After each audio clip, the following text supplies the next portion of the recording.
Point forecast.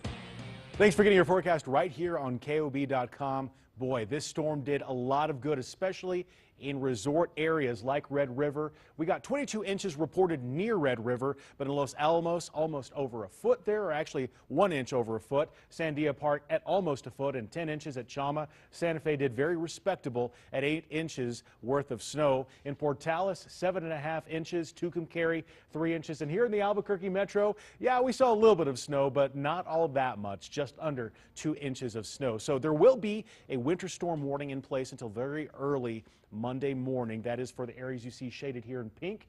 A lot of this is due to the moisture and the wet roads, which will freeze tonight with very cold temperatures, so be aware of that. And also, there's a winter weather advisory for central parts of New Mexico that include the Albuquerque Metro and down into Socorro County into Lincoln County. That will be in effect until 6 o'clock in the morning. Again, watch out for slick roads, and if the gusts of wind pick up, the possibility for blowing snow in areas where there is a lot of that snow. Futurecast winds are showing that there will be another secondary cold front, not as big, but it will be moving into the northeastern part of the state tomorrow morning at around 6 o'clock.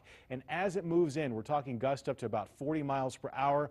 Otherwise, this is a threat for blowing snow, especially in northeastern New Mexico. It'll also make things feel very cold. That wind chill will be in the teens, so watch out for that. It's going to be a very rough day across eastern New Mexico, especially if it picks up that snow and creates blowing snow. Other than that, it looks like a pretty calm outlook into Tuesday. So for southern New Mexico, we'll be calling for very cold temperatures in the morning, lower 20s in Magdalena, Socorro, Tiercy.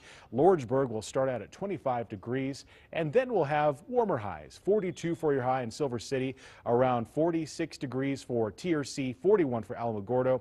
We're calling for a high of around 34 degrees for the Roswell area, with a 20% chance of sleet and freezing rain. Other than that, breezy conditions can come in, and then Tuesday, Wednesday, and Thursday will gradually warm up into Thanksgiving. By the weekend, it looks like you'll be looking forward to upper 60s by Sunday. Northern New Mexico for tomorrow, again, that threat of blowing snow once the cold front starts to barrel into the northeastern part of the state. We're calling for very cold lows, 16 degrees in the morning in Raton, 12 degrees for Angel Fire. Other than that, we'll be calling for mostly 30s during the day. The northwestern part of the state will be in the upper 30s and 40s, calling for about 42 degrees for the high in Farmington with just a 10% chance of rain. Other than that, 50 degrees by Thanksgiving Day, and it'll stay into the 50s, it looks, into the weekend. Santa Fe and surrounding areas for tomorrow will have a slight chance for snow, only about 20%.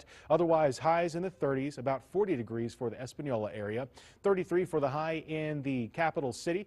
Then Tuesday, Wednesday, and Thursday, you start to very slowly warm up for Thanksgiving, and then by the weekend, you might be getting up into the upper 40s, maybe even 50 degrees. East Mountains for tomorrow could see some snow in the early morning hours, a 20% chance. Otherwise, watch out for slick roads that will freeze with those very cold morning lows. Look at that, only 13 degrees for your morning low in Moriarty, 16 for Edgewood. Otherwise, mostly 30s, mid-30s for Moriarty. The broad view of the Albuquerque Metro will be in the 30s and 40s, calling for just a 10% chance of those snow showers. 39 degrees for our high in Albuquerque. Could become a little bit breezy in the afternoon. Otherwise, calling for upper 40s into Thanksgiving. By the weekend, it looks like mostly clear conditions with temps in the 50s. We'll be keeping you updated every step of the way right here on KOB.com. You can also check out our Facebook and our Twitter pages, and you can download our mobile app for your iPhone, your Android, or your tablet.